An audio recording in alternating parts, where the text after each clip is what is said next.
Can you share what you do? Okay, I'm doing study coaching. Okay, sure. Basically, I've been teaching outside schools, doing freelance and all that. And then also private coaching, study for every levels from K1s, primary to secondary levels. Okay, I also do Chinese Malay conversational freelance as an instructor in secondary and primary schools. Yeah, so, but since everything has been stopped, so I've been affected. I have to stay at home and just focus on my home private study coaching. Everything all goes online. So starting today, I'll be with the kids online. Wonderful. Not too late to start and grow your business online, because this is the time for us to keep our businesses running and not let it slow down just because, you know, things happen. As business owners, let's all pivot and instill a new way of doing business so that we don't lose touch of our purpose and also our clients. Awesome. Thank you. And Rahana is currently based in Singapore, right? She's from Singapore. Thank you, Rahana. Okay, now let's have Sophia on. Hi, Sophia. Hey, how are you all? Can you hear me? Yes. You can, right? Introduce yourself. Okay, great. Sure. So my name is Sophia Jamil. I'm also Singaporean, but currently in Johor. 1 month ago, I was based in Germany, so I'm back in Asia. So it feels good to be back here. I am a political scientist by training. I've been a political analyst. I was working at NTU in the Rajaratnam School of International Studies since 2006. But from 2012, I went on to do my PhD, which I'm still trying to finish. But midway through my PhD, I felt that I needed to do something more. I needed to do something more challenging, which is why I started my own company with a ex-colleague. She's more on the public sort of thing. So we sort of blend our skills together, my research background and writing skills and her communication skills. So we put that together and try to help clients. One of the things we do to help clients is content creation, and particularly thought leadership content creation for everybody. It's wants to writing it takes skills, and when you talk about being online and all the people that you see writing content, some of it lacks substance. So it's about creating that substance and particularly bringing out our own voices and how are our own experiences relevant to wider global dynamics, global developments. So that's in a nutshell of one of the things we do, which I thought might be of relevance to this conversation. How wonderful. So have you been actively starting you started a business already, right? Have you been actively building clients or servicing clients already right now? Yeah, actually we started in 2014, and back then obviously starting, we were trying to find our way and what's relevant to people. Some things we think are not relevant are actually relevant to people. Some things we think are relevant are not, and it's really trying to understand what people need rather than what we think they need. So the thought leadership creation stuff we've been doing for the last 3 years, I would say, and working with companies that they already had content. They had reports, like for example, ACCA is this the Accountants Association. We helped them with their social media things. They had a lot of reports, very in-depth reports, but they didn't know how to create that social media content that is catered to their their students or say professionals. So that's one thing. On the other hand, you have other people that don't have the content, those channels. So easy that we do, we're putting on face-to-face contact, traveling. So quite a few of those projects that we were planning for this year are not happening. So yeah, but in any case, it gives a lot of time for personal development and other things to do, and just recuperating and giving ourselves some downtime and reflecting on how we've performed and what we can do and improve. Why is everybody unmuted? I mean, muted. Muted so that there's no feedback. Oh, okay. All right. Okay, thank you so much, Sophia.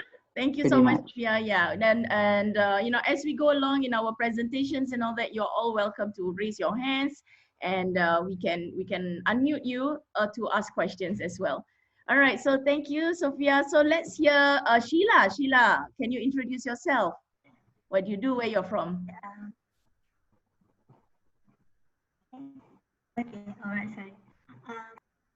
Can you hear me? Can you hear me? Very little, but if you can, please speak into the microphone. Okay. Hi, everyone. Hi, Masida. Hi, Sofian. Hi, Hasina. Hi, Madam Anna. Hi, Fazli. Hi, Sarah Hobson. Hi, everyone. We cannot hear you, Sheila. Now. So many more. Yeah, we cannot hear you. Yeah. Can you hear me? Yes, yes, yeah. All right, okay. Okay, my name is Sheila. I'm actually doing digital marketing, prioritize in personal branding on marketing strategies, on how you're going to put yourself out there and how you're going to market yourself and how you're going to put yourself on the social media platform. And mentor in marketing. I am quite specialized in that. But at the same time, I also do digital marketing on Facebook ads, on how to create content, on how to edit video, and how to content on graphics. So I can coach you on that. That is my specialties. Okay. I think that's all for now. I'm so a bit all right. Okay. Bye. Thank you. Yes, Sheila's based in Kuala Lumpur as well. Okay, now let's hear Sarah Hobson. Let's listen to who is Sarah. Welcome, welcome.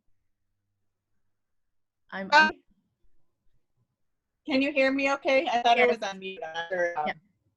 Okay. Hi, everybody.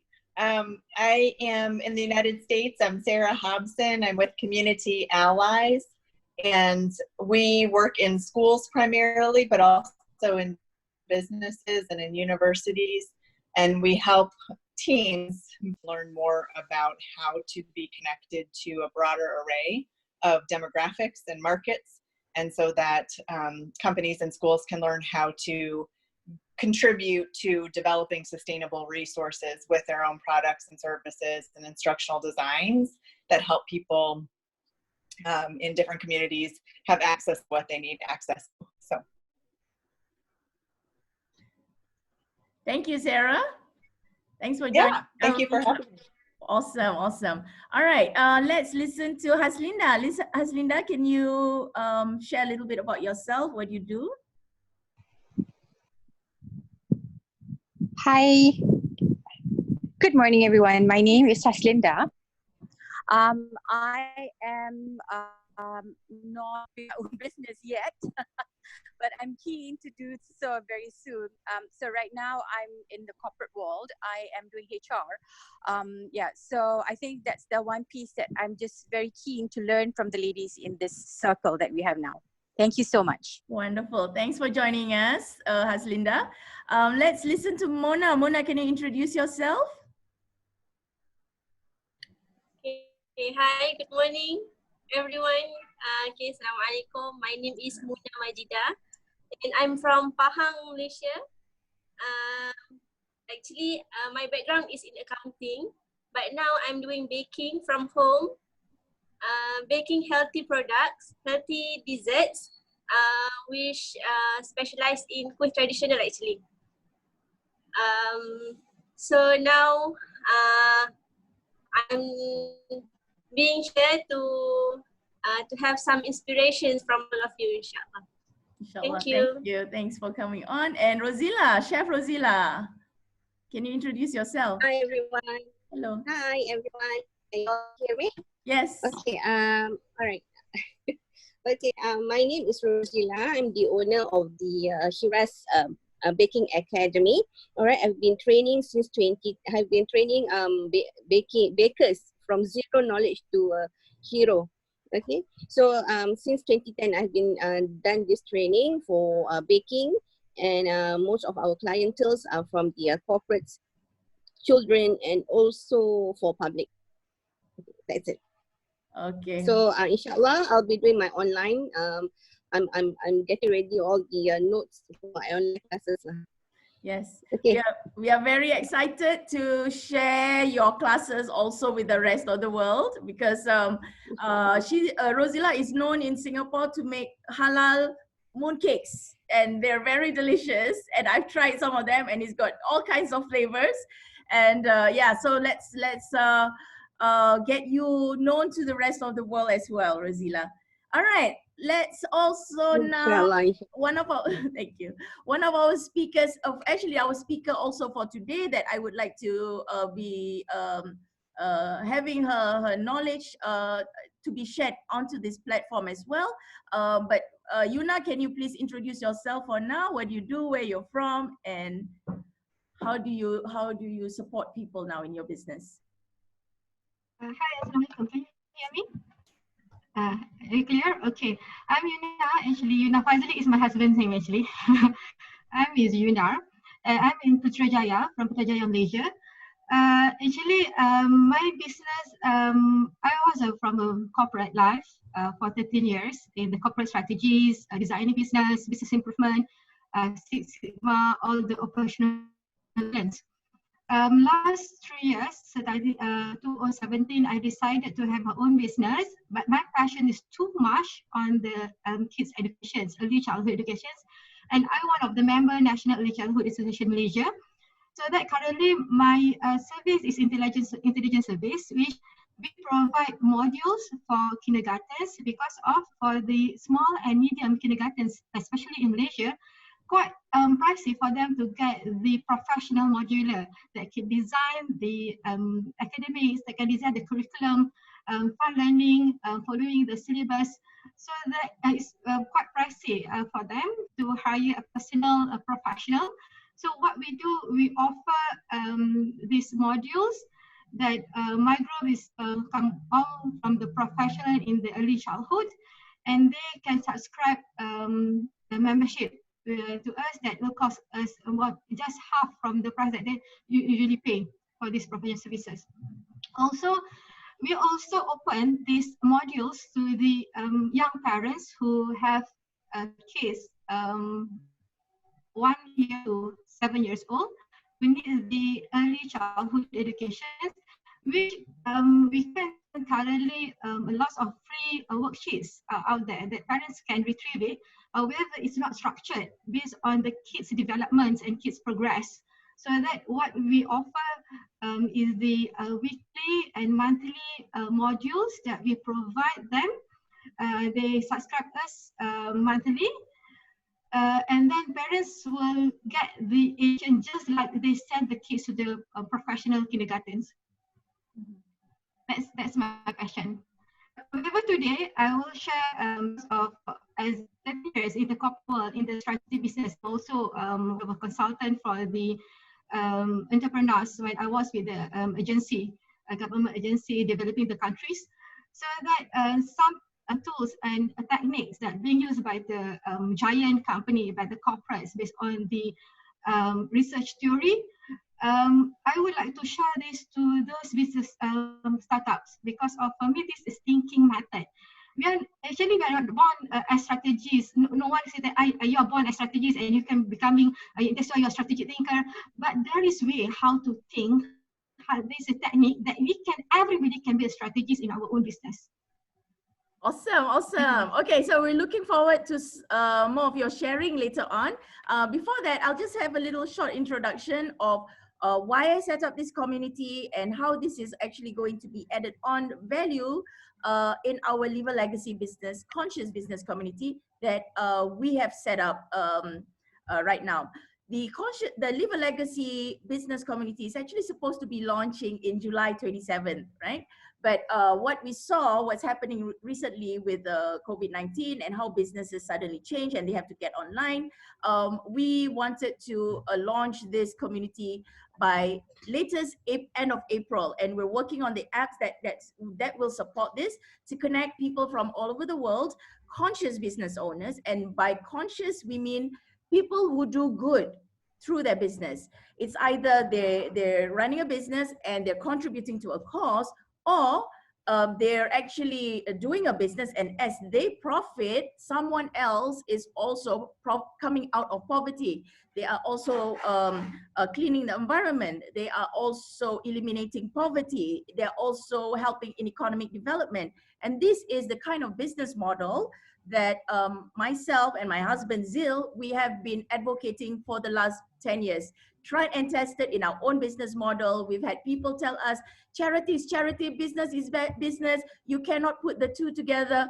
But we held on to our faith as well as the integrity of why we run a business. And we have seen a lot of success of helping people come out of poverty, pushing them and empowering them to be better leaders and entrepreneurs. And this is something that we would like more businesses around the world to also practice and connect and do good at the same time. And what better platform right now is to get people connected online.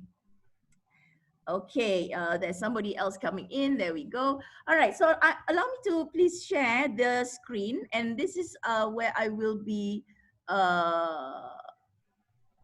doing a little bit of introduction on the feminine leadership, okay, and why I just wanted to focus on women particularly.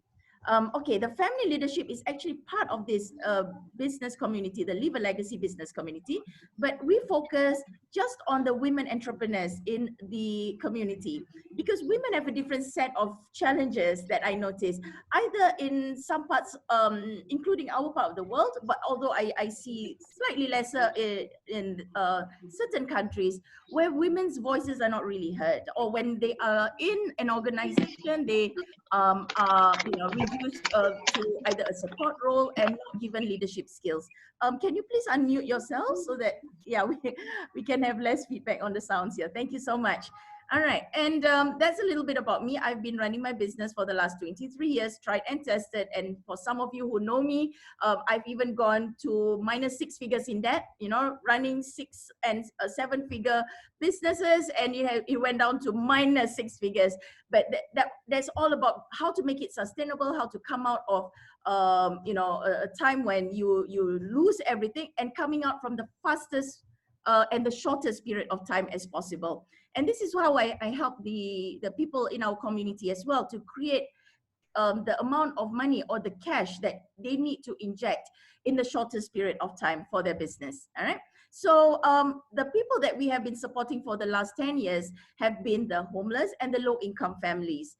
Right? We have a One Help One model where every corporate training that I do actually contributes to the mindset and training of the homeless community and the low income families.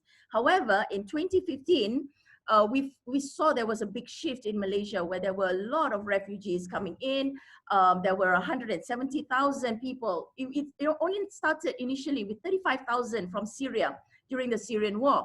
And then it went out with Yemen, people coming in from Yemen, and then Saudi Arabia, the economic refugees that couldn't afford to stay in Saudi Arabia anymore, and they come to Malaysia. And there was an influx of refugees from 2015 until 2020, actually 2020 right now, there's still people coming in under UNHCR. And what we realized is a lot of them are struggling in Malaysia. They couldn't get jobs. They're not allowed to work. They're in detention centers. They're separated from families.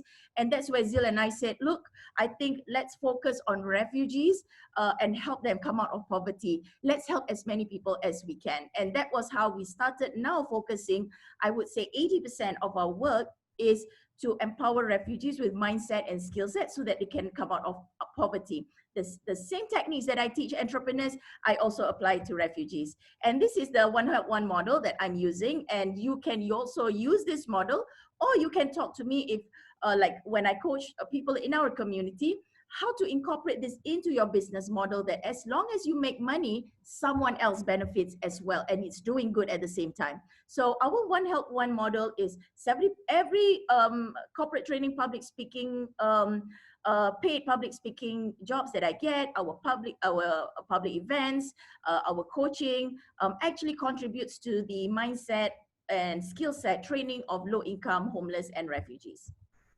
And this is some of the work that we've done in the past. Street kids from Bukit Bintang, we talk to them, make friends with them.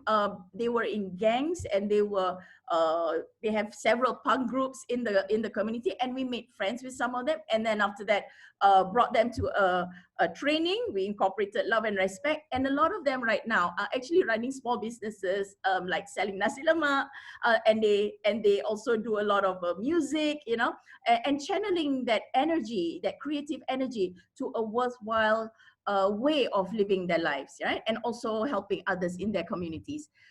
So the training that I do right now, and I would love to share this with any of you out there who are also keen on how can you turn a corporate training to a cause as well. And this is something I've tried and tested also myself for the last 10 years. I did corporate training, public talks, and after that also work with the marginalized groups, like the homeless children, and we did street feeding, and also mindset and helping them come out of poverty through coaching, counseling as well. So tips that I do share in our professional community, and I see changes in that, I also share with the homeless, the sex workers, and also the refugees. Yeah, this is in Singapore. We work with prison officers as well, to instill the values of love and respect, and that actually contributes, the money that I earn actually contributes to mental health awareness of refugees in Malaysia.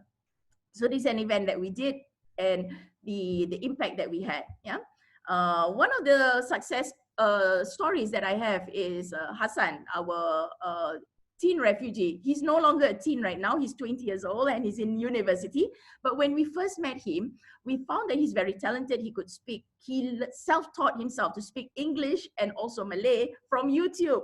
And he is fun, he's funny, and he loves helping people. He's so, you know, he called us and said, can I join you to give food for the homeless? And he volunteered himself, even though he at that time was not working. He wasn't also schooling at that time. He was learning from home, studying from home, and he was 15 years old. So we brought him under our wing, and we sponsored him into one of our training called How to Be a Great Communicator workshop, where we also taught him on how to instill confidence and also releasing trauma.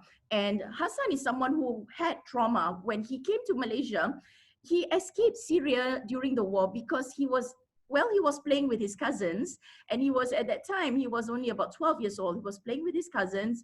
There was a bomb, right, in that area where he was playing, and he was the only survivor. All his other cousins passed away, and his friends passed away, died from the bomb, and his father packed the whole family and brought them to Malaysia, you know, got them all onto the plane, escaped.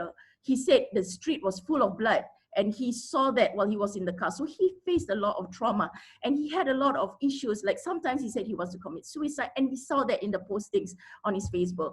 And what we did was we said we had to intervene and brought him into our workshop, taught him on how to release stress, and also you know, releasing trauma in his if he was facing some negativity. Taught him some tips like EFT as well.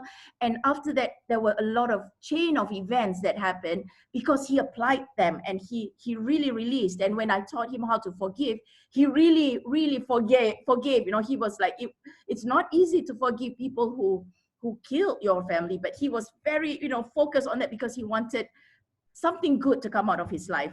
And after that, he started his, he has already a volunteer network, but again, there was no proper SOPs within. So I advised him on how do you manage your volunteer network at the same time, right? And he started a volunteer network that is right now in the hundreds from all over the world who come and volunteer in Malaysia to help the refugees.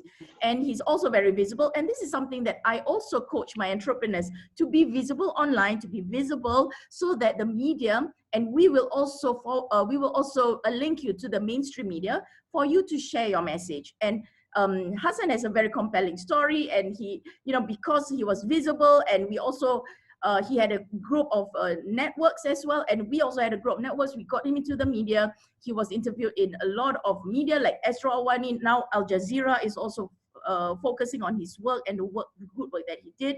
And one of the breakthroughs that we're so proud of him is that he became a TEDx speaker talking about education or guns. All right. So this is something that when somebody addresses an issue or a trauma that they have gone through and can actually share about it and the learnings from it, that is actually, for me, I find that is a way of healing himself as well. And I'm so proud of him, right? And he's doing amazing things right now. We just let him fly, and he's right now in university. He's been sponsored into a university, and he's studying education as well. Yusra is also one of the women, Yemeni refugee women that I currently work with, still working with her. She is a single mom. When she came to Malaysia, she was running she was a refugee for two reasons. One was domestic violence. She was very badly beaten up by her ex-husband and abused, and she faced a lot of trauma as well. And also there was a major war that's happening in Yemen. She came to Malaysia with nothing, and she had only 500 ringgit at that time. She had a young son. Now the boy is like 10 years old already. Yeah, and at that time she had nothing, and she built herself up because she had a talent, which is cutting hair, and she loves beauty. So she started to do that simple jobs and all that. And then I saw that with that skill and with her very positive demeanor, liking to help people, I said I would love to support her, and I sponsored her into my personal brand workshop. And that was back in 2018. And since then, she has been, featured in the media. I got her also in MediaCorp in Singapore to be featured and also tell her story. And then she started her own salon. This is from her home. And she has a small business right now, right? And I'm very grateful to, I'm still working with her to reach out to the really, really poor or refugees living below the poverty line here in Malaysia. And Saleha is also a teacher back in Saudi Arabia. When she came to Malaysia, they were all jobless, and she has 2 hearing impaired children. And we managed, through the business, we managed to raise some funds for the children to get hearing aids.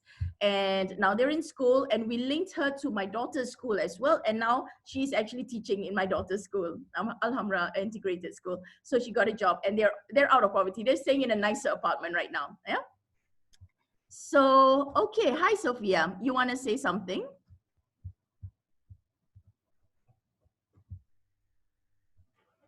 I just had a question about, so Yusra starting her own business. How does she overcome the legal things if a refugee can't work in Malaysia? Good question. Now, a refugee cannot work in Malaysia as an employee, like work permit and all that. They can't, unless the company makes a work permit, they invest in the work permit. But there is, if they are freelancing, it is okay. You're working out of online. You're doing daily wages, like you teach and then you get paid. So as a freelance, it's still okay, right? So when we work with people who would like to hire refugees or see certain skills, I would always recommend start as a freelancer where they can freelance. They're not employed, but at least they have a source of income, and they're not in poverty, and they have skills. Some of these people that came, they are already talented, or they're already doctors, and or they're professionals, but they just don't know how to create an income out of that because they've been employed for so long. And that is how we help them as well. Yeah. Or people even from, you have nothing, but or you think you have nothing. Actually, for me, I believe everybody is sitting on money. You can just package your knowledge, your experience, and you know that you can solve a certain problem for a certain target group of people, and people are willing to pay you to solve that problem because either you have the solution or you have gone through that path and you have the answer to it, right? So that is how I believe that you can actually create money in with nothing. And that's how I, when I came to Kuala Lumpur, I only had 2 ringgit because I was deeply in debt. My last business failed, and I was like 2 years broke in Singapore because I was in an uncomfortable comfort zone. There was a roof over my head, so I was complaining, times are hard and all that kind of thing. But when I came to KL, my husband got a job here and he was fired, and we were given 2 weeks to leave the house, and I only had 2 ringgit. And that was the time when we have a set deadline. We see things that we already have, how to package it and how to work on it, and know the target market that we need to focus on. And you know what? Within less than 2 weeks, I got 20,000 ringgit. And I'm like, why didn't I do this earlier? And most people, I see that they're already sitting on money, but they're not just doing anything. They're just like waiting for things to happen. Oh, I worry this, I worry that. I have gone through that, and I said, don't waste time. You can pivot and do and create and make me income as fast as possible. And this is something that I share with the refugee community as well. But again, what holds a lot of people back is perhaps they don't have the networks. That's why I'm in our community, we do provide networks, seeing where your value is and how we can connect you. They don't have networks. They have skills. Different people, they have skills. Even children have skills. I mean, children right now, I would say they know TikTok better than me. That is a skill, and people may pay them to learn, hey, teach me how to make TikTok and all that, right? So things like this, there's always something that you can create and sell. And the mindset is the one that really holds people back. And that's something I really believe in.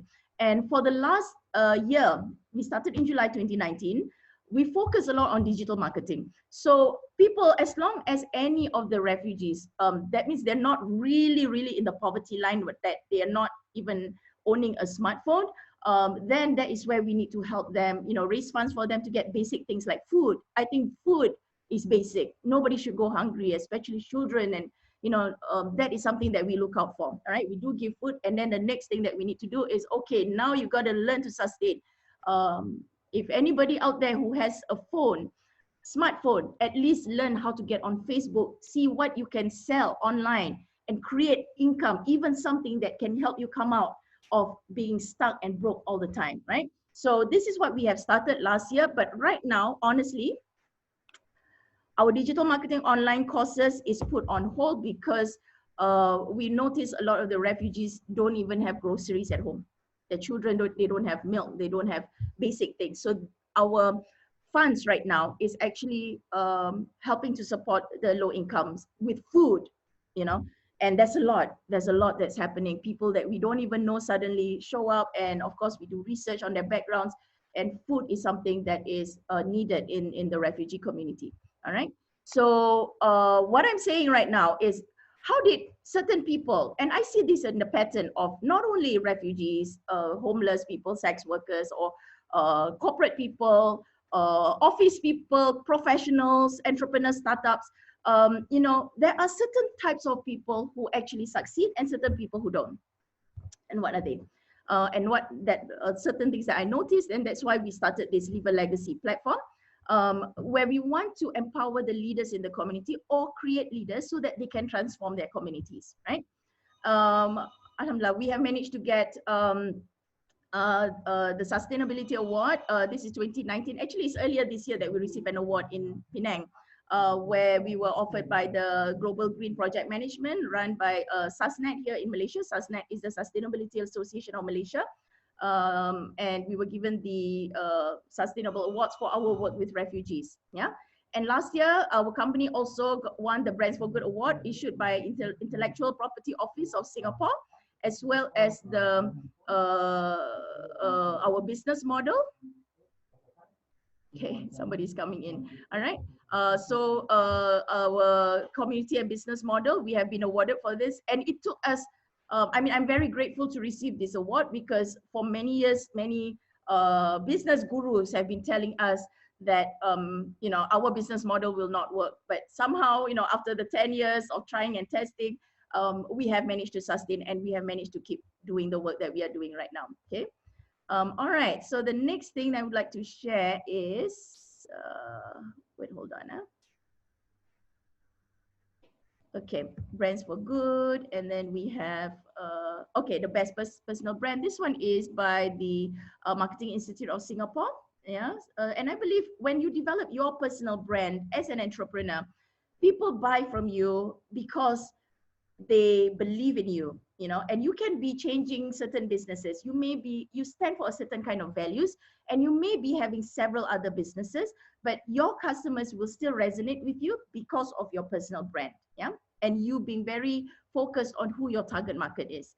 So why I started this community, because for women, I don't know, some of you can share, maybe you see something else that is also needed for women entrepreneurs, is that right now I see that a lot of them have to balance a lot of things, not just finances, but also homes. And some of them have to lead as well, right, in organization. And it has been a struggle for women, for some women, yeah, to lead because of they feel that, you know, they have to be more masculine, they have to be tough and all that kind of thing. When you can actually be in your feminine and lead with purpose, and people will follow, including men. And I noticed this also in terms of the women over the last years, yeah, including from all communities, whether it's a refugee community, low income, or professionals and careers. They have confidence issues. And I believe this is something of years and years of people telling them that they are supposed to be in a certain way. And that's why when it comes to visibility and society's expectations, there is a lot of blocks there, right? In being visible. There's a lot of fear as well. So I would love to support women also in their visibility. And I believe women in our community, like Sheila, for example, can also assist. They are expected to be masculine in their leadership. Yeah. They're also would love to be in community. And I see a lot more women, they love to be in a cooperative environment. And also, this is something that is holding a lot of people back, right? Whether in either the low income or in the professional groups, the mindset of the princess, for example. This I learned a lot from my mentor, Gina Devi from the US, where she gets women to step into the queen mindset, right? So this is also where I would love to support the women in our community as well, because many still have that princess mindset. The princess mindset being, oh, when there's a grant, then I can do a business, you know, or when people give me money, then I can do it. If I am richer, if I marry somebody richer, yeah lah, of course I can be more successful. That is a princess mindset. That means they are not being purposeful with what they have and just going for it for their goals. They always expect people to give them something, right? Whether it's a grant, whether it's a job title, whether it is a marriage title or whatever, it's that princess mentality. And also the attitude of, oh, I try everything, it doesn't work. That is also a princess attitude, where they think that, oh, they tried everything and they expect things to be successful all the time for them, all right, without taking responsibility. The slave is also what I see very prominent in our communities, in that they work for no money. They work, and they give, it's like everybody else gets the money or they pay bills. And in the end, it's like they have no money for themselves, and it's being a slave.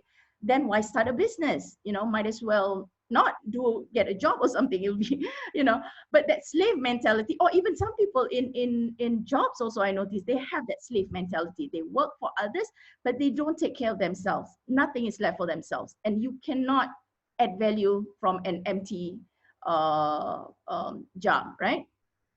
Okay, the dragon is also another attitude that you know, women feel, even though they know it's not in their character, that, oh, I have to be in a certain way, otherwise people will not respect me. So they get into this demeanor of, you know, very, very insecure. They want people to always agree with them. They must be the number one. They must try to kill their competitor. They must make sure nobody succeed, only them, no other women or whatever. That mindset is also not something of sustainability. You know, it can be short term for a while, but after a while, you know, the world is transforming in such a rapid state. The awareness level, spiritual knowledge is much higher than before. Anybody with this kind of mindset is not going to be staying long in whatever position that they are having, right? So again, it is a belief that they feel that if I am in leadership, I have to be this kind of person, and it's actually not them. Yeah.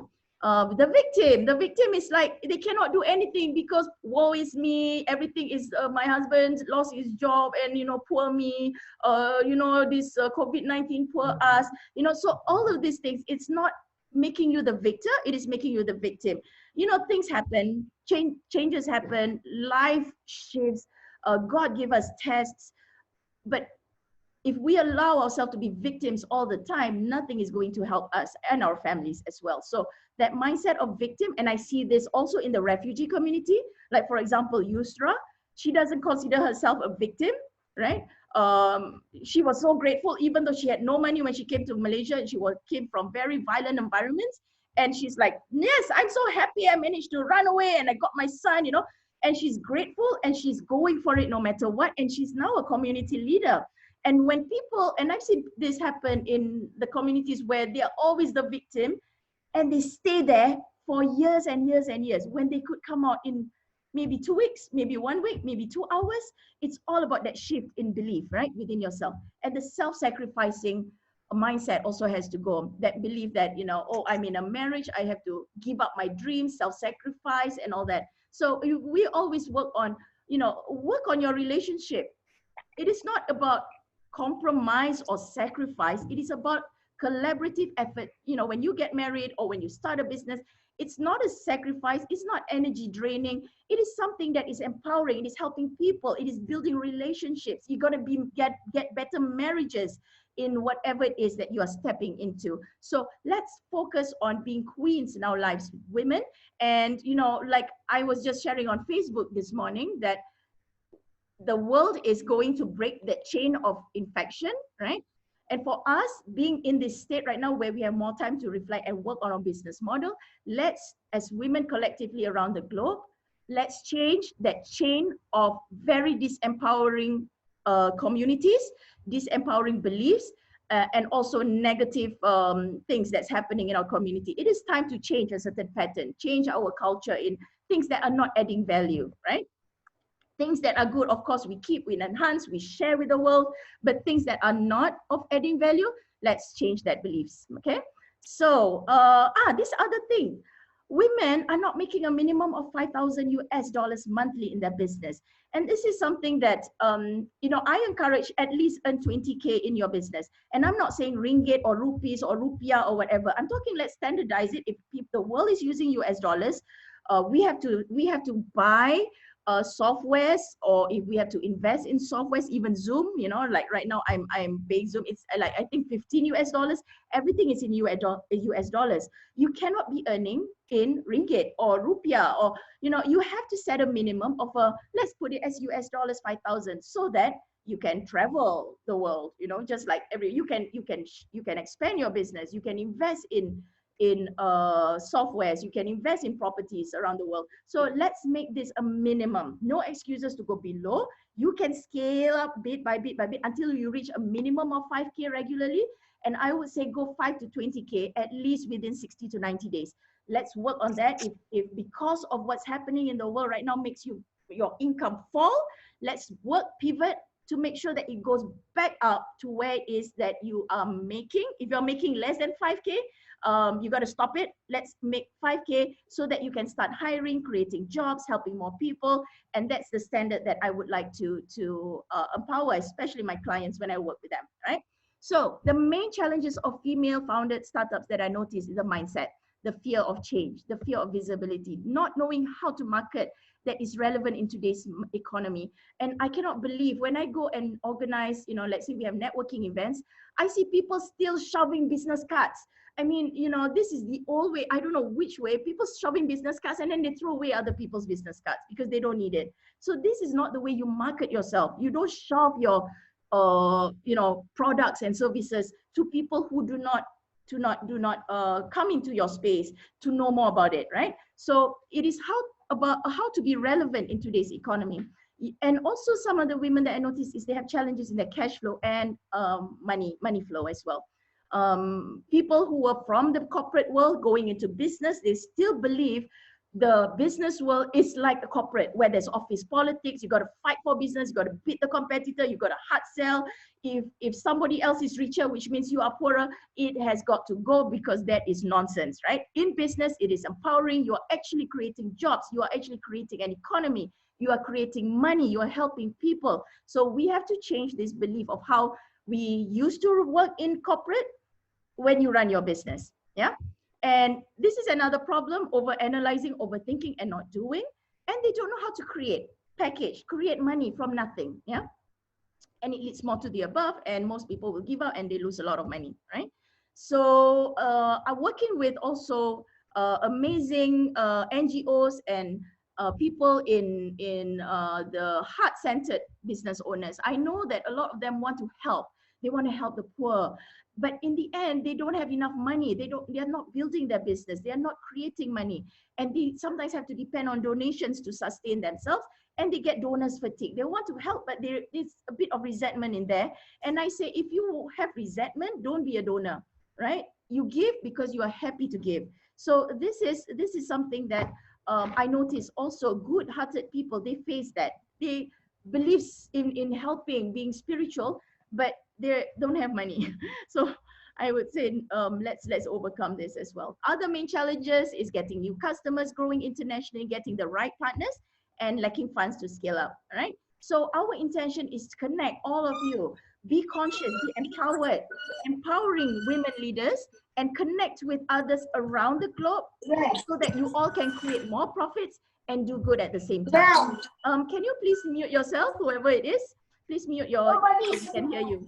All right, so whether I coach the low income or the professionals, I notice women, when they are queens, right? They have this queen attitude, the queen mindset, they succeed.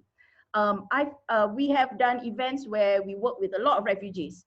Only 1 or 2 will succeed. And the same thing, I've done training. I can be in a room and training 25 people, 30 people. And I notice out of that, maybe over the years, only a certain kind of characters succeed, right? And these are things that I learned, and I also got mentored on to improve myself first. Before I tell people you got to do this, I work on myself first, get myself aware of my own demons, and I start noticing that is, if I go through that, and I notice some of my people also go through that, right? So people who succeed, they don't have this thing called the excuses. No excuses policy. They go for it no matter what. They lead. They are in touch of their calendar. They control their time, not time controls them, and they're overwhelmed, rushing here and there. They manage their time, and they know when it's time for sleeping, for relaxation, time to travel. They are in control of their calendar. Yeah. And when they say yes, it's yes, no is no, right? There's no such thing as, let me see, let me think, let me get opinion from 10,000 other people before I decide what is my opinion. You know, she knows what she wants and she goes for it no matter what. They are also highly spiritual. And this is something that I learned from people like Yusra, people like Hassan. Despite having nothing, they are so grateful and they are spiritual. When they become very grateful with whatever it is that they have, they get more. And that's what I've been advocating also to my corporate clients and for myself especially. And I noticed this, whenever I start giving, my business started to grow. When I start to be grateful and working on whatever I have, without looking outside, I look within, I was earning more. I was earning more than before, when I was struggling and, you know, being frantic and not being spiritual. And also, I notice people who succeed are those who are not jealous. Those who are jealous, they're always stuck in that cycle. They'll be maybe happy for one moment, they got money and they killed somebody else, they took somebody else's business, or whatever, you know. It was for a short term, but it is over the long haul. People who are successful, you will see them, they are just happy when other people are successful and they celebrate. Yeah. They also take care of themselves. They honor financial commitments. They don't run away. And this is something that I had to work on myself, especially when COVID-19 happened and I lost all my 2 months of my training, offline training. And that was like more than 10K a month, yeah, for just on my corporate training alone. And I said, I got to honor, and I will not make excuses to ask people to waive certain bills. I said, I'm going to honor this. I'm going to pivot my business. When I did this, you know, Alhamdulillah, I'm very grateful, and I shared with this community. I got a whole chunk of money came in the last few weeks.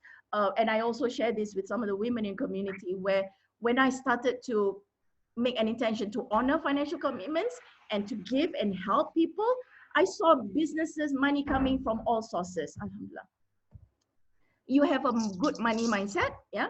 They're also led by faith and intuition, and they're very good at giving and receiving. And the people who succeed are people who respect herself and others. They're not always looking out at other people's problems and trying to put down that. They spend more time on improving themselves and in helping others.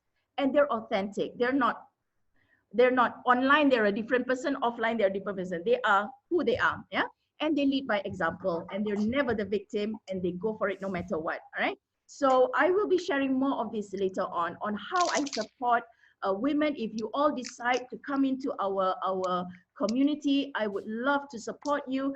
So in the meantime, I would love to pass this session now to Yuna. Yuna is one of our big supporters last year. I'm very grateful to have her in our community. She has been adding value to the Live a Legacy business community, and also working on the business model that we also have for Live a Legacy. And she is here to share with you on how you can get your customers to be raving fans so that either they keep buying from you or you can attract new ones. So over to you, Yuna. Yay! Do you want to share? You want me? Sorry. Can you share? Can you share, or do you want me to start from my laptop? Let me check first, yeah. Mm-hmm.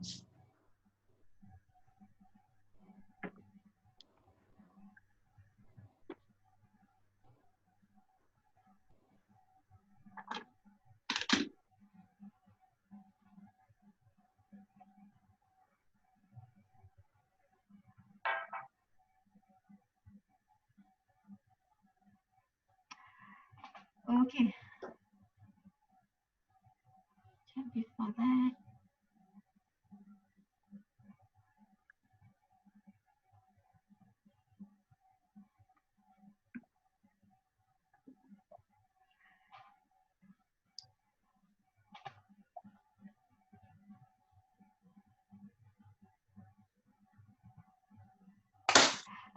Maybe you could help me to share because of got stuck here.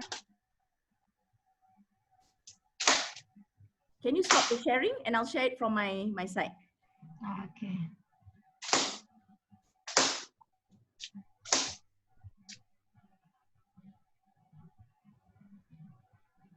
Okay. Okay.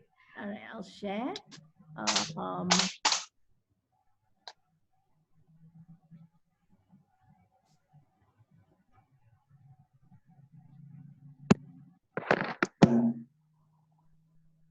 Okay, do you all see this? Is this the one? Yuna?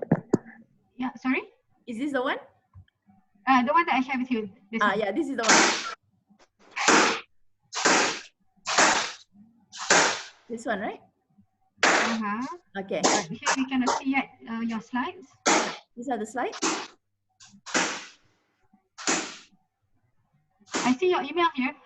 Huh? Me on my screen now. Your email is not the slides. Okay. Okay. What's that?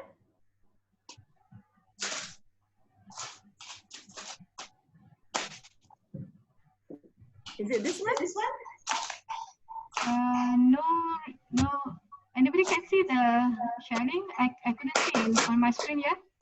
You cannot see. Oh gosh.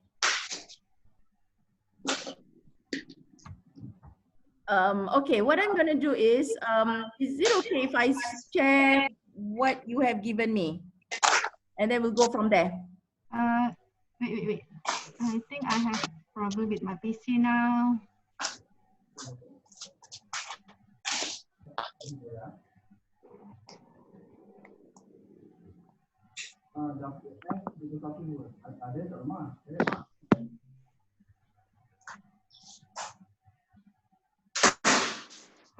share. Let me try to share it.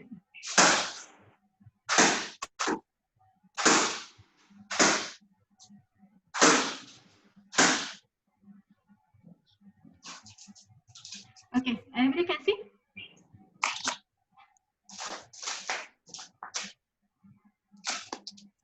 Hello, anybody can see the slides? Now I share the slide.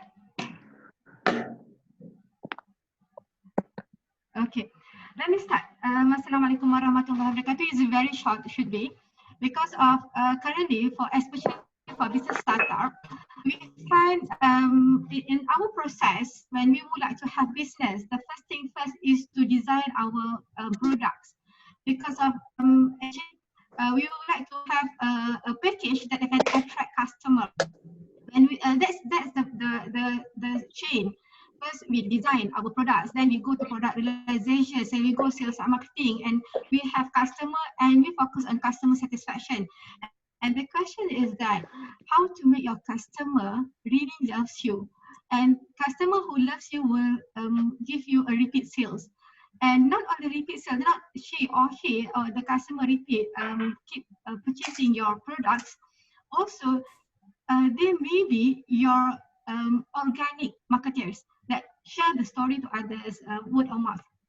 So that here, the one of the out there, there's so many tools for a strategic thinking, how we can use out there.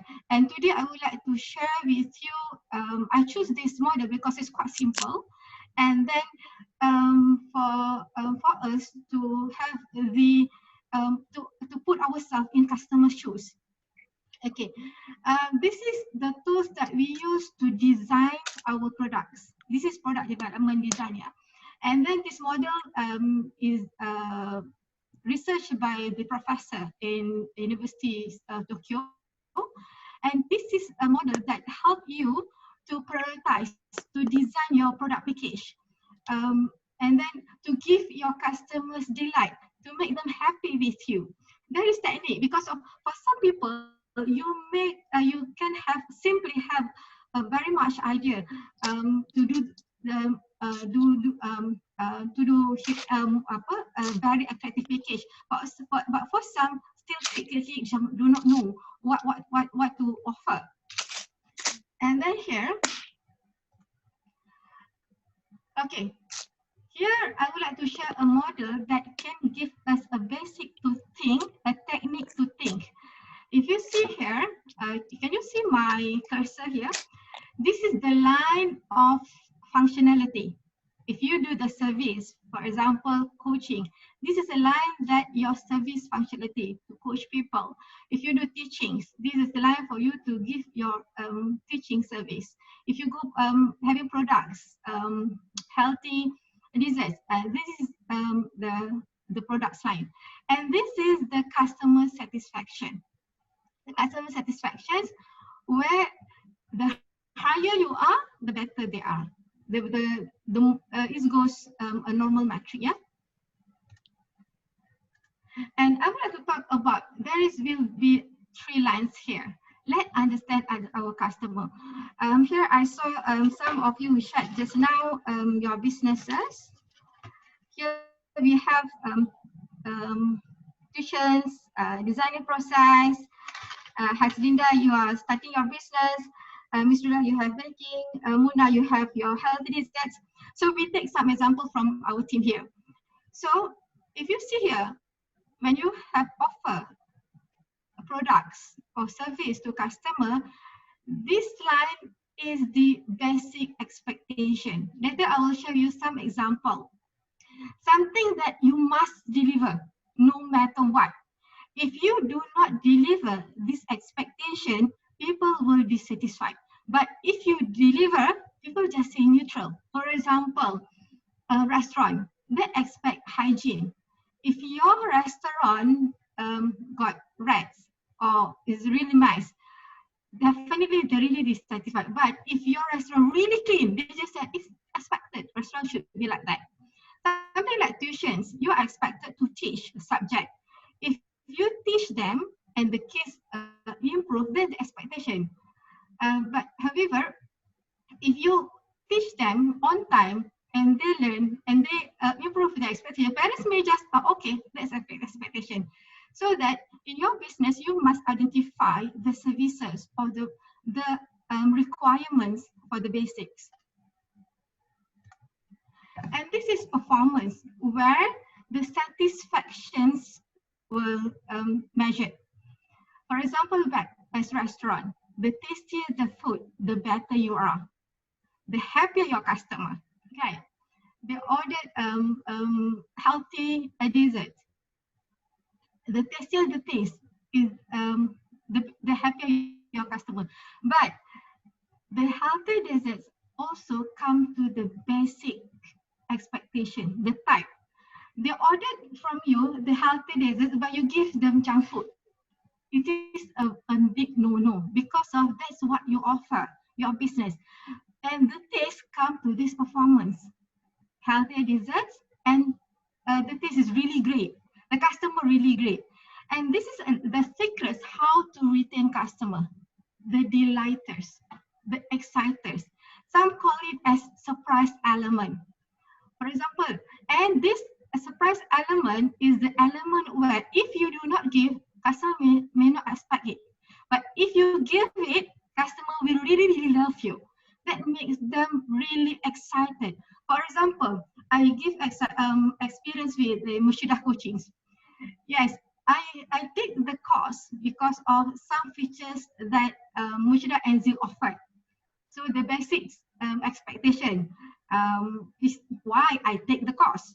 And then Mushidah give some packages that that make me shows the performance. So in terms of the coaching time, in terms of the content, and some the delighters that they give me, for example, because of this price element, some of the courses she gave me free. So macam it should be paid. I expect that it shouldn't be free for me, but they allow okay for you because of your the premium members is free for you. It is delighters for the customer. It make me loyal to Shida and Zil, and somehow the sharings about the refugees, the technique, also delighters because of during the day I took the course. I'm not expect that. I expect but however when Zil and Fushida serve the sharings, it's really delight me. And I would like to share as well my experience with one of the bakery. Because in my neighborhoods, people know me as a person that who really love purchase the frozen food because of I have 3 musketeers at home who eat 5 times a day. So I have stocked up lots of frozen food. So that's interesting is this one a lady, I ordered 19 bread from 19 pieces of bread and she delivered exactly 19 chocolate roll. However, she gave me a pack of curry puff. Actually, she bought the curry puff from her friend's business. And then when I received it, I really shocked. So, why did you give me? I didn't order this curry puff. And I know you are bakery, you didn't sell the curry puff. She said, it's fine. I give it to you. I share it to this is my friend's business. Actually, I bought from myself, but I give it to you. And you know what? My husband paid extra. Just because of we feel so happy, we just because a pack of curry puff. And then somehow this is the thing that delightment, the excitement that this lady gave to me, and I spread the words to all our neighborhoods, and she get cartons of orders from our neighborhood.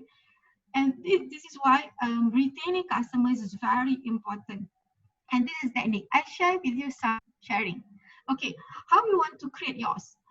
Here I would like to advise you, do some notes, creating notes. Later I'll share the technique and then do some notes. I share here like hotel services.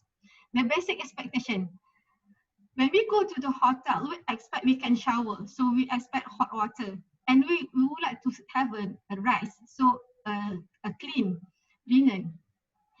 And then if we go to the hotel and we not get these 2 things, it's really a big, we can ask the hospital, the hotel, right? And for the performance performance, let's say we receive a free super fast broadband on or HDTV, where normally we just find paid Wi-Fi or standard TV, but they give extras. This is performance. And then somehow, actually we not expect a complimentary gift like a luxury chocolate on your bed, or just cut welcome Yuna to our hotel. It just cut actually, but it's really delightful. This is the I share experience from my clients before kindergarten.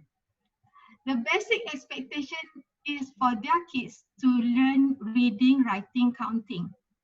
However, some of the kindergartens offered a wrong excitement. When they give the advertisement, sometimes, oh, we have extra reading class for your kids on Saturday and Sunday. So as customer, you expect that when you send your kids to a kindergarten, your kindergarten will teach your kids how to read, writing, and counting during the daytime, during the schooling time, not extra time. But when I saw the advertisement, it's really gung-ho, say that we have an extra method to teach your kid on Saturday and Sunday. So that's not what customer want. That's not performance, not even delighted. So careful in designing your products. You must understand what your business, what your customers' expectation. Here, because of the customer expect the kids to know reading, writing, counting, but they offer you a module character building, integrated fun learning, nature exploration, and well, sometimes you expect that school trip must be paid, but they give you free school trips.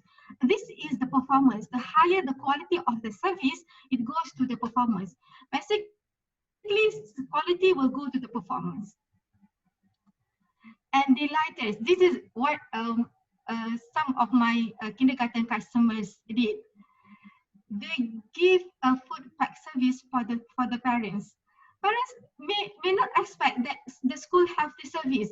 After during taking the kids at 5 p.m. and they can take away the food packs. So easy for them at home.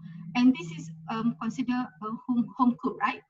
So also something like complimentary swimming class, or maybe something a free thing actually is last cost, a birthday card for the parents. Because we have the database of our customers. Bear in mind, before we create our products, we must understand our customer. Who is our real customer? Like teachers, who is your customer? Your customer is not the student. Your customer is the parents. So you must win the parents' heart. Like kindergarten as well, the customer is not the kids. The customers are the parents. So win the customer's heart. So maybe it's normal when we celebrate birthday for the kids, but just a very low cost of birthday card that we give to the parents is really delight them. That really make them love the school. And I saw that for a few of my customers in the garden, they succeed in this way. This is bakery.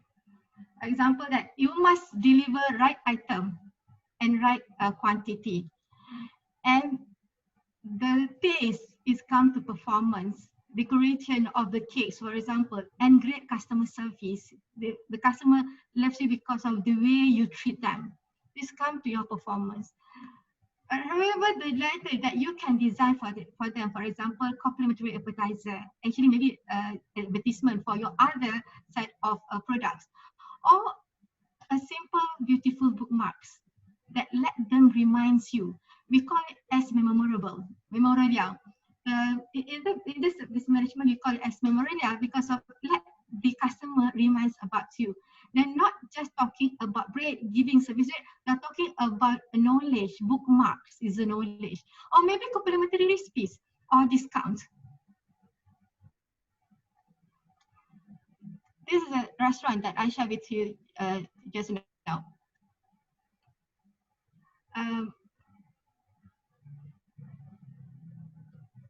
Okay, this is my last slide. This is how you can design yours. from the examples, you can see actually for those things must be pre-planned. And for the delighters, it must be something that surprise element. Because of you, I advise you not to share in your brochure, telling that you're going to give to delight them what big groups lah, birthday card lah. Because of that, you will delight your customer with the surprise element. So what you need to put on your brochures is your basic expectations, what you're going to sell, what you offer, as well as the performance element. And here, how we want to start? Start with a brainstorming where you list all ideas. At this stage, no screening. You do not think much during this time. It is good you do in group. During I have start my business, I have my team to think. We took about 2 days just to brainstorm, and then we classify it into the table. This is the element just now, the basic requirement, the performance, and some of your ideas actually may be indifferent, meaning to say that you think that you're going to offer the customer, but actually it's made no difference. Because, for example, I give you like restaurant. You want to have a superb stock management. So, but for customer, it doesn't matter whether how your stock management at the back. What they want is the performance, fast delivery, fast serving, and they, for the customer eyes, they really look into this item, so that when you have list of all your ideas, you put in the boxes and think which one is which, and maybe it's indifferent, or maybe it's reverse. For example, crowded restaurant. It may be good for the owner, for you as a restaurant owner, the crowded restaurant, but it is the drawback to the customers because of they have to wait too long. So you have to think on how to handle these situations to make sure your service, fast delivery, fast serving is fulfilled. As well as like bakery, for home baker, this is some of the problems of home bakers usually. They get used to prepare foods in small amount.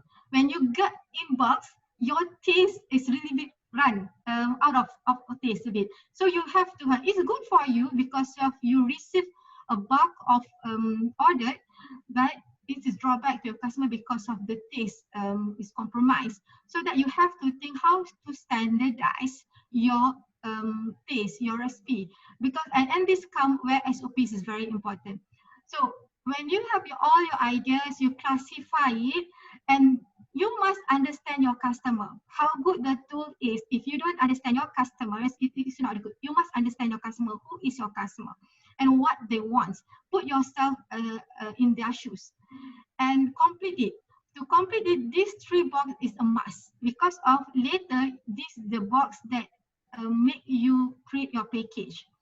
And then after you complete everything, you do the assessment. Bear in mind, cost is very important. You may want to delight your customer, but avoid to give a high cost thingy. Sometimes a low cost, just like birthday card, can delight your customer. That's better. So the cost is very important. And also capability. When you offer your performance, especially performance is your unique selling propositions, your best about your business or services. So you must have the capability to serve this, because of the moment you promise customer in the basic and the performance requirement, people expect that you deliver. And for the excitement, yes, it must be considered the cost. And after that, when you do the assessment from all the ideas that you have, you can create your package. Doesn't mean that ton of your ideas you can make in your package. No need. You need to choose which is which. And maybe you can come out few packages. And like our experience, we have 2 days of workshops to do this session. And we put on the papers and we keep it. After we have our own package and a few packages, we keep it because of later we can revisit to give our ideas, and because of this is a dynamic process. Okay, I think that's all. So everybody can start maybe doing yours, or we want to discuss here maybe through our others' experience. Because of this, maybe you want to ask yours, what sort of delights that you can give to your customers. Yeah, anybody has any questions, you can raise your hand. Or do you want Yuna to turn to certain slides also? You're welcome. Anybody, you can raise your hand.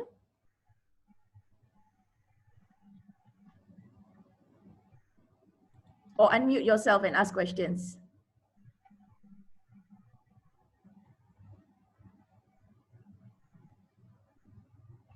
I would like to share our delighters in my service. Actually, a bedtime stories for parents. The parents really love it because our parents would like to have bedtime stories with their kids, but they don't have time to do the readings or what to share with the kids in the structured way. So one of our delighters is the bedtime stories for the kids in the structured manner. Very nice. Okay, anybody else has questions?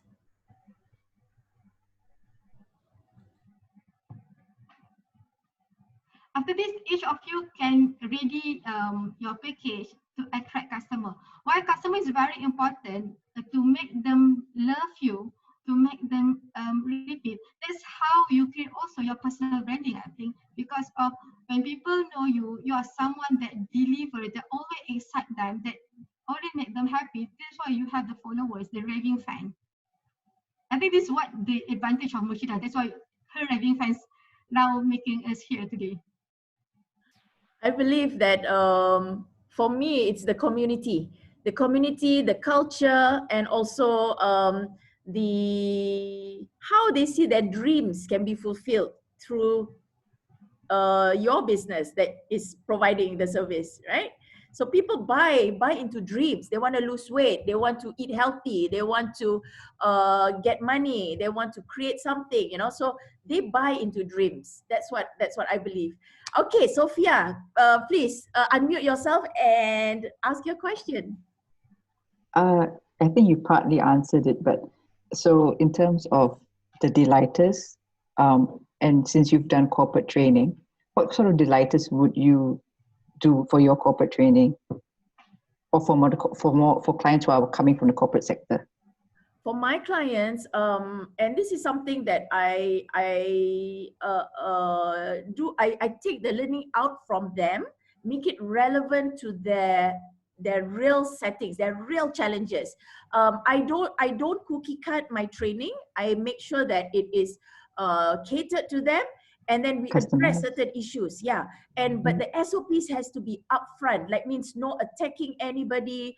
It has to be a space of love and respect. So I actually spend the whole morning working on mindset and attitudes and talking about companies that actually fail because of the lack of love and respect in the organization. So from there, they start to be careful. They start to be very conscious of their words and their behavior. And then I noticed this in all of my trainings. What actually sold is the last part, which is the forgiveness. I do teach on what is required, like the how-tos, the etiquette, the corporate, the corporate cultures. What else? Oh, communication skills, image and grooming. Those are my corporate topics. And at the last part is the how do you forgive. So when we work on that, it's an internal work, and that's what sometimes people say. They come to me and say, can you make sure that the crying part is involved in this training? So that is something that they want to feel something. They want to address that, the reason why they've been hard on themselves or hard on others, or perhaps they have done something that was not good in the organization. Nobody knows, they know. It is a way that they need to deal with it. They need to deal and do it right in the future. And not everybody wants to take responsibility of something, but they will take responsibility of their future, right? So the one that I work with my clients is a very holistic form of corporate training, body, mind, heart, and spirit. Yeah. So I teach them how to forgive, how to, of course, the communication skills, how to have better teams and all that comes in. But the forgiveness part is something most of them don't get to experience in other training.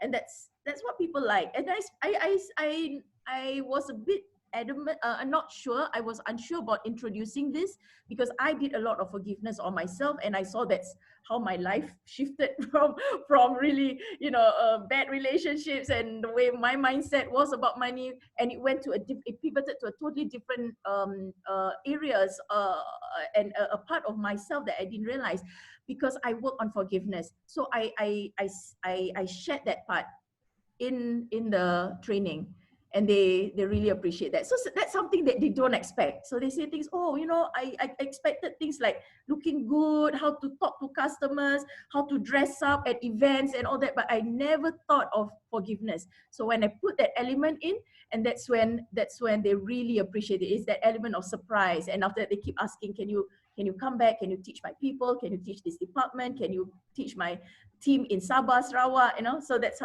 actually how I also grew my networks here in Malaysia. Interesting. Yeah.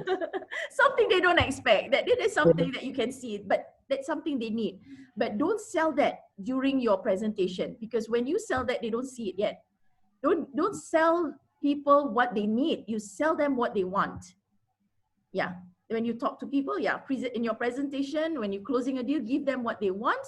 And then in your training, you put in what they need, what you see they need, and make it relevant to them.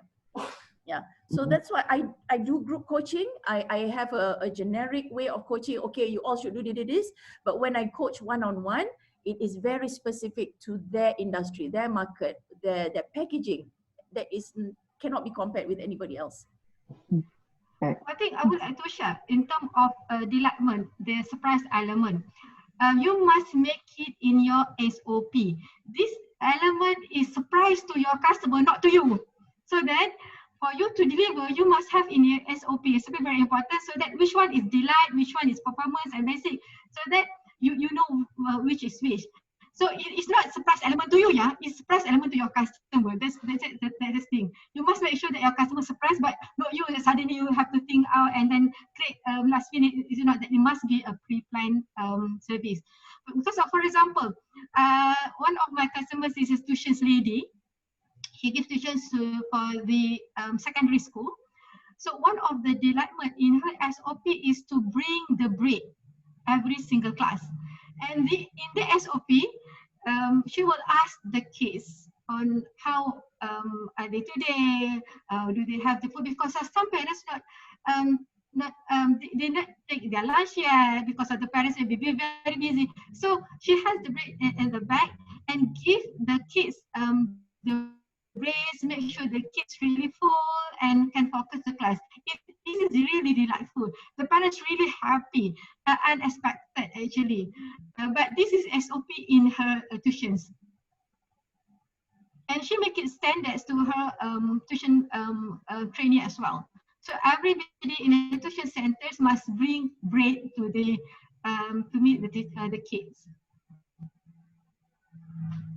Wonderful. Yeah, anybody else has any sharing that maybe they have done that they noticed that was like a surprise element, a positive surprise element for their customers? Anyone? Okay, yeah, Anna. Okay, for my end also, as mentioned, I did the private home coaching with kids. So I have different levels of students here. And of course, they need a lot of help, not only just in studies, but also holistic approach. So I applied like what I learned from Zil and Munshida last time. I was from Love and Respect in your classes, right? So a holistic approach to them. And the kids actually feel full in themselves. Not only just receiving knowledge in studies, but also motivations. And then I help them break through when they have problems through in schools or with parents, and they having hard time coping with themselves. So I help them through that. And that's the needs that the student wants. So even parents also feel happy because they themselves have no time to help their child in that kind of issues. And yeah, this how to say, also I feel satisfaction able to give to help these kids. When I help them, they get to help themselves. Everything how to say, gives a sense of achievements lah. Yeah, that's really I've been doing for so long, even in schools or anywhere. I apply those holistic to the kids. And also when I teach, I gave them food also to eat. And my tuition is a bit different because I do so many things, not just writing and telling them what to do, but make it fun, learning. And then they feel full always here. Them thing okay. Yeah, because they come back from school direct straight here. Yeah, that's right. So Impact, yeah? yeah, then I can see that they are always looking forward here because so many things are help to them. Yes, alhamdulillah. This yeah. So I feel like I will keep on continuing doing this. And since already shared about this, I also want to improve other things that is lacking. Yeah, I hope when I apply with the package thing and knowing what yeah, the things that we should know. So inshallah, I hope can improve in that more better to help more in the community. Thank you. Wonderful, wonderful. Thank you so much. And now I would love to, before we go, I would love to invite you all, each and every one of you who are not in our community right now, to be part of it, to make sure that you get regular support and also regular connections from people in our network, and exactly what you need specific to your business. Okay, we have some questions in the chat, and that includes Haslinda saying that yes, we will be providing you with the decks if you have given us your emails and be in our list. So get yourself to opt in into our to be updated in the programs as well as any of the announcements that we have. Then you'll always be updated, and you if any support that we can provide you, we will. And I will be sending you the link to the YouTube. I'll post this on YouTube and send it to you, the link. And yeah, okay, agree. And I want to share about the delightful experience. And I was not aware that I give up so much delights when teaching. Oh, okay. Thank you, Yuna. So Noraisha, you want to say something? Unmute yourself. Just have a short sharing.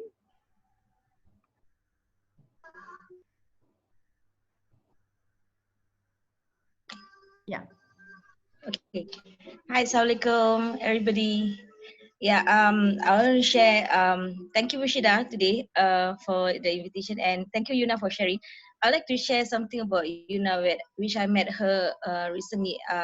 Is not recently. It's like last year or this year, around there, and we actually had a catch up, and she actually helped me with my business development. I really appreciate her on that note, and she shared on the delightful part.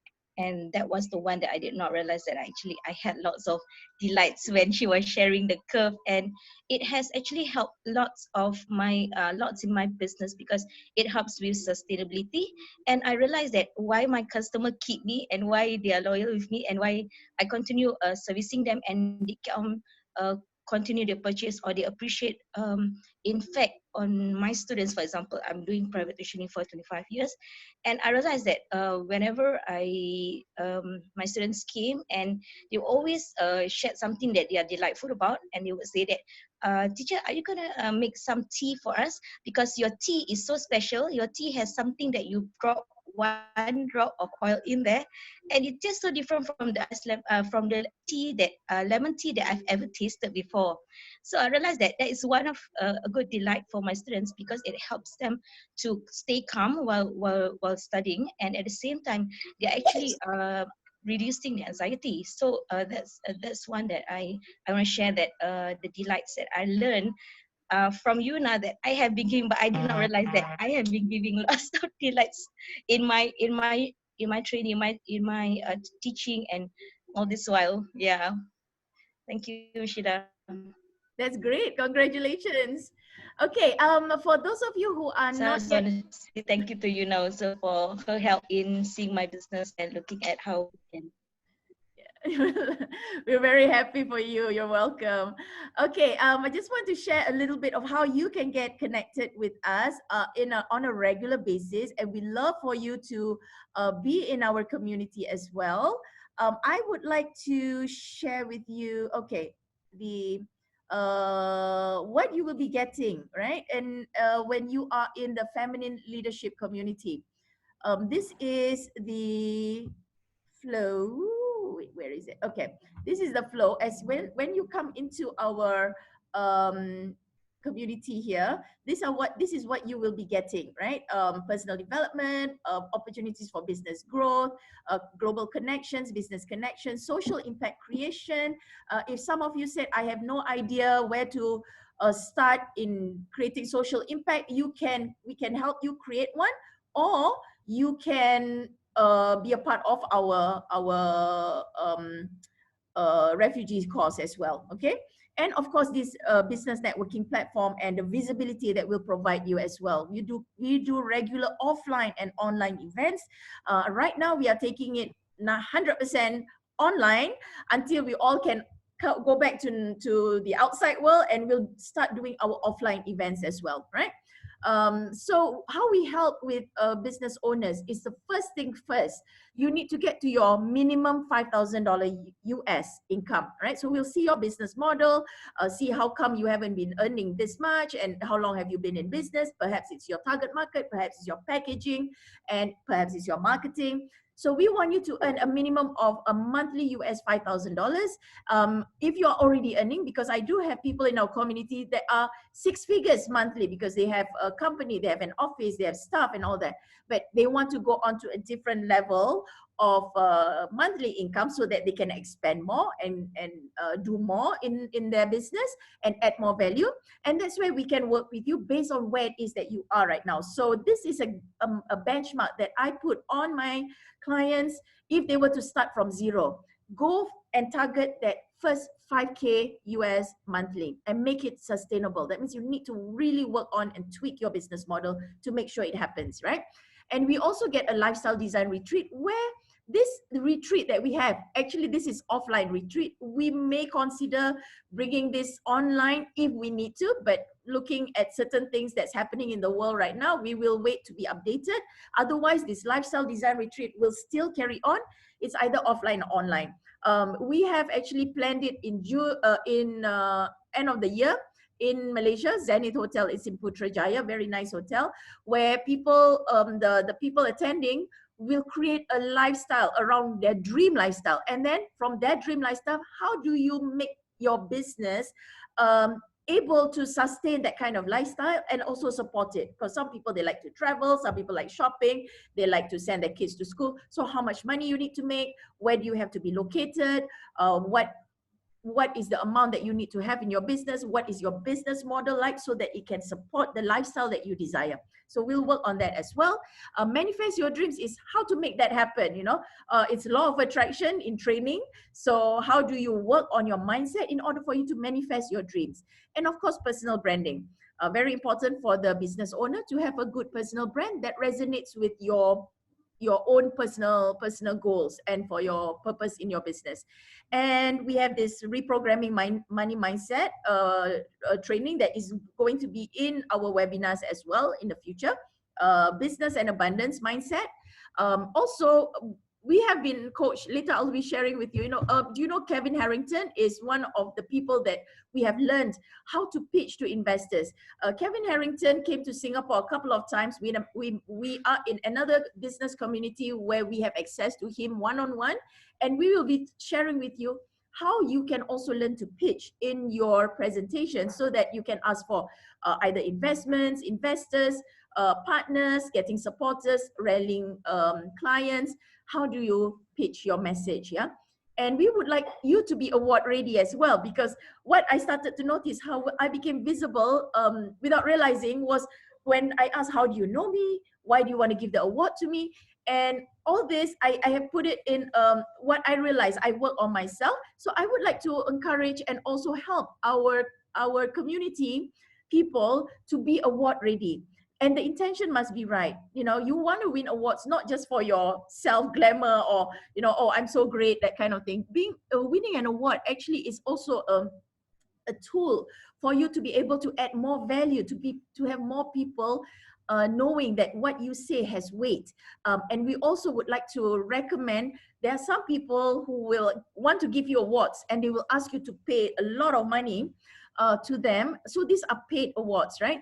I would like you to look at certain awards that has weight, like the ones that I allow myself to be in. The Green Project Management Award, it resonates with my brand. Best Personal Branding Award, and it's under Marketing Institute of Singapore. Intellectual Property Office of Singapore. Brands for Good, you know. So these are awards that I also work with, and I would like to recommend people like you to be given awards, because I know a lot of very quiet entrepreneurs doing amazing work and they are not being made visible or given awards. And I would love to nominate you into the award categories. Branding, we work with another company, M Brands, in operating out of Australia, to help our clients also to work on their branding in terms of their business branding and personal branding. I'll be working with you. I help to connect in our community. It's going to be an online platform. It's an app that is going to be downloaded onto your phone, and that's where you can connect with people globally and also refer business to one another. And we would like you to be rewarded when you refer business. Say, for example, like you refer business to me. I have already put myself in the award in the app that anybody referring business to me, I will be giving a certain commission. Now, some of people in our community ask, but my product is only $20. You know, how do I give a commission like $2.20 or something? It's just very little. And I say, how much you want to give is again your own decision, right? You can say, okay, I cannot give cash because it's only like 20 cents commission. So I can give a voucher or credits, and that will be in your in the apps that you get credit, so that you can use it to buy products or barter or cash it later on, right? So this is something you, as the business owner, you have the opportunity to decide how much commission you want to give for people who refer you as well. And you get coaching, like I mentioned just now. This is Ona Brown, Les Brown's daughter. We met her in Arizona. She coached us on the art of storytelling. Les Brown was an amazing legend on public speaking, motivation, and we got the privilege to learn from him directly in Arizona. And out of hundreds of people that attended there, Les brought him up on stage. And again, this is all some things that, you know, we learned the art of manifesting. And Les Brown is actually my husband's lifelong idol since he was in his early 20s. That's me in Arizona speaking. And what I realized is, when I was in Arizona, what Les taught us was that we are all good enough. You all have a story. You all have a message that you are meant to carry. And there are people who are meant to learn from you. So don't miss out this opportunity to be able to share with people who are really willing to learn directly from you, because you have that gift, okay? I'm also part of this amazing network of business owners, women business owners. This is the Queen Coaching Academy, started by my mentor, Gina Devi. She's operating out of America. But the women here are in a community of women coaches. We're at the Queen level, which is you have to be earning a certain amount in your business in order to get to this level. So I have learned from Gina Devi back in 2017. Where at that time, I had very little money to invest in training, but I found the money. I saved some money to go into her lowest income, lowest package, which was like about $500 US at that time. And this was only back in 2017. Can you believe it? And I had to ask for a payment plan, and they gave me like, okay, every month pay 200 plus, you know. for a $500 package, and I didn't have the money. And I learned, and I applied, and I stayed up even at 3 o'clock, 2 o'clock because of the coaching calls that was at that time. And I learned, and then I applied, I managed to get my money back, and I reinvested in another package, which is the online package. And then I learned from her in the academy package, which was like 7,500. And the Queen Academy is a much higher level of investment of training to be in this community of coaches. And you have to be interviewed to get into this level, and you must be earning a minimum of 10,000 in your business in order for you to join this level of academy. So I'm very grateful that within that years, I've managed to scale up and be in this level of women coaches and business owners and entrepreneurs, so that we can add more value to the rest of the world. Yeah. And okay, Kane and Alicia Minkus is our coaches, our business coaches as well. And Kane is directly mentored by Richard Branson, actually. Yeah, that's Kevin Harrington. I mentioned him. He's the original Shark of Shark Tank. So the things that I'll be sharing in our community are things that I taught, that I applied, that are very practical for you with whatever you have right now, for you in order to work on your business and start to create income, regular income that you would like to set a target on. All right. So we have different levels of memberships. The first level is the silver level, but this level I would recommend to people who are like students, people who don't have any business, but they want to learn, they want to be able to connect people and make money on the side. So this is where, if you don't have a business, you'd like to try and be in a business community, and after that, apply it into your business, I recommend this level, okay? So this is an annual fee of $299 US. It's one-time payment, and you get all of this. And some people who said like, oh, you know, now I don't have $299, I can do $29 a month. We still welcome you, but it's a monthly payment. It is slightly a little bit more expensive than you paying a one time of $299. All right. So the level that I would recommend in this group of people is the goal level, so that I can start helping you create money as soon as possible. Okay. The goal level, and we have a special for this COVID-19 time, where since I have more time here online, right, I'm offering gold members a one-on-one jumpstart call, which I did not offer before, and 2 calls, follow-up calls, if you join at this level. All right. And there's a monthly fee of $49 US, but only if you pay at $499, you will get the extra 2 follow-up level calls, right? Where you know, I'll make sure that you are on the right track. Okay, so annual fee of $499. After that, that's it. Make sure that you get into your at least 4 figures, so you cover this, and there is a way for you to find out what is the minimum at least you can earn for yourself. All right, so you'll get all of this as well. And yeah, and this connections in Cambodia. Actually, we are part of ARIBA, which is the Association of Business Alliance around ASEAN. And every month we go to Cambodia to network and be in the community, supported by the Prince Norodom himself in Cambodia, because he loves to support businesses that are doing good, right? But unfortunately, we can't travel right now. But people at the goal level, you still will be able to get connections if you want in Cambodia. And this is the premium level that Yuna is in, Noraisha is in, and Nurul Huda, who's here also, and she was last week's speaker.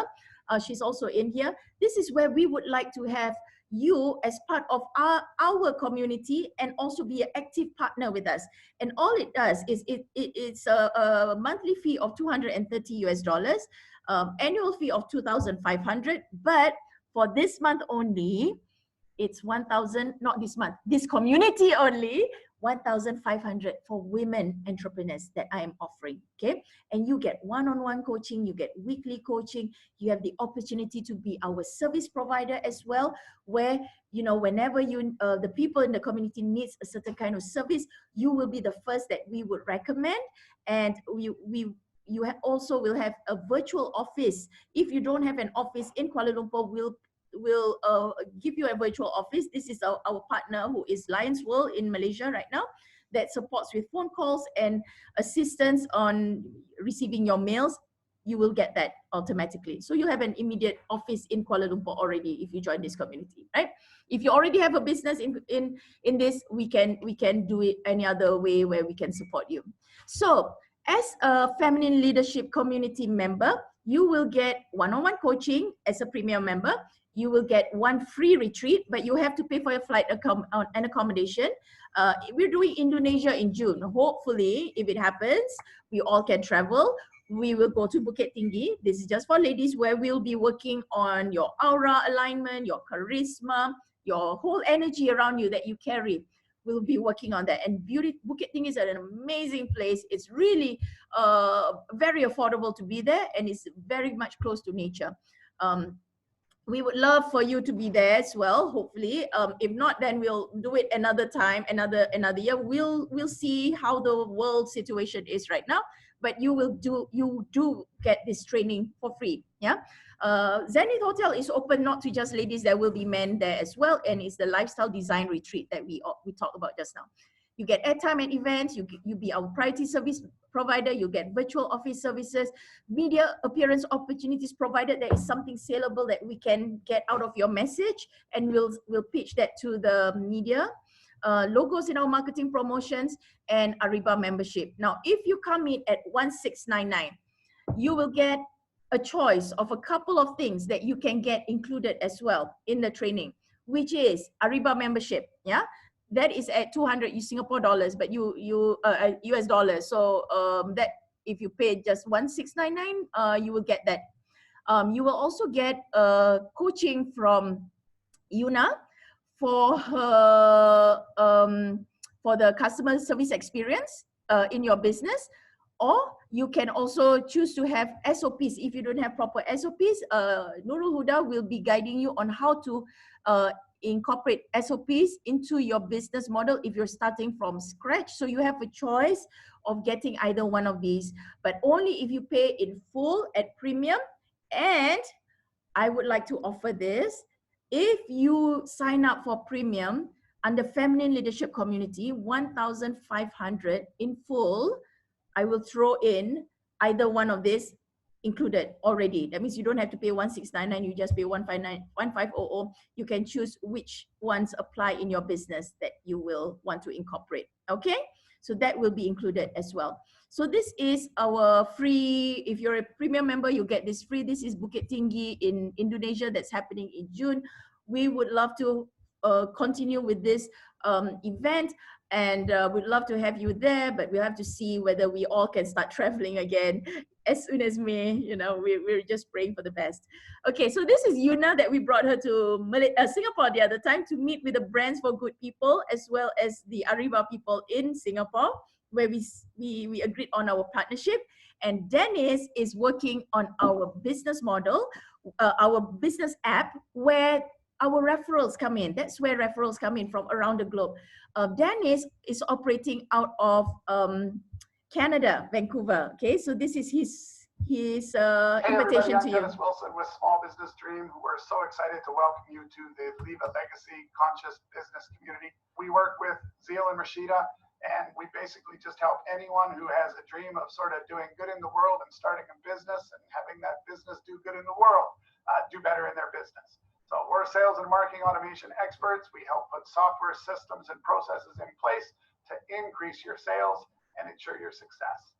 We welcome you to the community. So we'd love for you to be in the community. So right now we have these countries that are interested or already on board with us to work with us and also be in our community. And we'd like to expand to more other countries as well. Okay, so these are the ASEAN CSR network that we working with, Brands for Good and the Live a Legacy community. So with that, thank you so much. And if you have any other questions, I would love to be of support to you. And any other last sharing? Any other last questions that you have? If not, I do welcome. Okay, Nurul, go ahead. Unmute yourself. All right. I want to ask either Tong Shida or for Yuna. okay, what is your method on your customer satisfaction survey yang effective, more effective method that you can send to the customer, then you can get truthful reply to ensure we enhance our business. Okay, to ensure to support that you have already done the survey, we have the basic performance and also delight, right? So we need to have the feedback from the customer. What is the best method that you can share with us? Okay, Yuna, you want to answer that? Okay. In terms of customer satisfaction, timing is very important, yeah. Because of for something that make them happy, it not last long. You happy as your service you delivered, for example, trainings or coachings or you serve a contracts or you deliver your products. Something that make them happy not long last. Because when we happy on the dots.